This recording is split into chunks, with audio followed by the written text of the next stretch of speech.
Well, last night's premiere episode of SAS Australia delivered a truckload of entertainment. The celebs were set alight, dunked upside down in an aeroplane and got yelled at, like a lot. Yeah, that wasn't the only thing we're enjoying about the season launch. We got to meet the new directing staff too. One was an American Special Forces soldier and the other a former member of the British Army who served right alongside Prince Harry. And that man, Dean Stott, joins us live from Los Angeles. Welcome to the show. It's hard to come onto SAS as a recruit, but what about as a DS? I mean, was it difficult to find your place? Because Ant can be quite intimidating. Yeah, Ant's bark's bigger than his bite. I've served with Ant before, and I know the previous DS as well, so I knew what I was getting into. I had some big boots to fill, but fortunately for us, Ant and Ollie were very seasoned in this show anyway, so it was quite easy for myself and Clint to just slot in and take our positions. Hey, Dean, no doubt you've seen plenty of the shows, so you know what usually happens on the show, but is there a moment there when you're sort of thinking, hang on a second, we're setting people on fire here? Yeah, obviously, the show's called SAS Australia, and we try to replicate what we do in the Special Forces, but I can't actually recall myself ever being on fire or crashing a plane into the sea. But yeah, it's what it is, to test their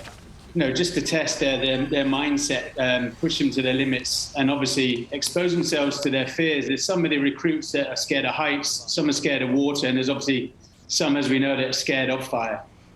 Yeah, as we mentioned in the intro, it served alongside Prince Harry. Now, as I understand it, this isn't some sort of loose connection. You were actually partnered up for about 6 weeks?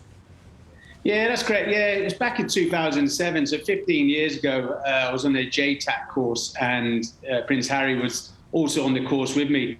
They found it difficult to find the students who would work alongside a royal member or a senior officer. But for me, I just saw him as a level peer. I didn't see him as a member of the royal family, so we naturally got pushed together. And ever since, we just maintained that friendship, and that relationship's just grown and grown. OK, now, like all good mates, you even gave him sort of a cheeky call sign, yeah? Were you not worried about stirring up a member of the royal family? No, not at all. Actually, the brief that we had when he first arrived, he was asked to leave the room, and the commanding officer came in and sort of made the group aware that, we have a high-profile individual. He gets no preferential treatment. We treat him like one of your own. So the first lecture was call signs, and he put his hand up and said, if successful on this course, do I get a call sign? So I sort of blurted out an explicit referencing the colour of his hair, and of course everyone's face just dropped. But I think that was then the natural fit for me and him to be partnered off. Of course. So you're allowed to tell us what that nickname eventually ended up being, or not? Is that? No, not on morning breakfast. OK, no. all right. Wasn't the bit where he said explicit? Was but there was another word as well. Yeah. The other new SAS directing staff member is from America. Are there any cultural differences, or do you all just love these military-style challenges?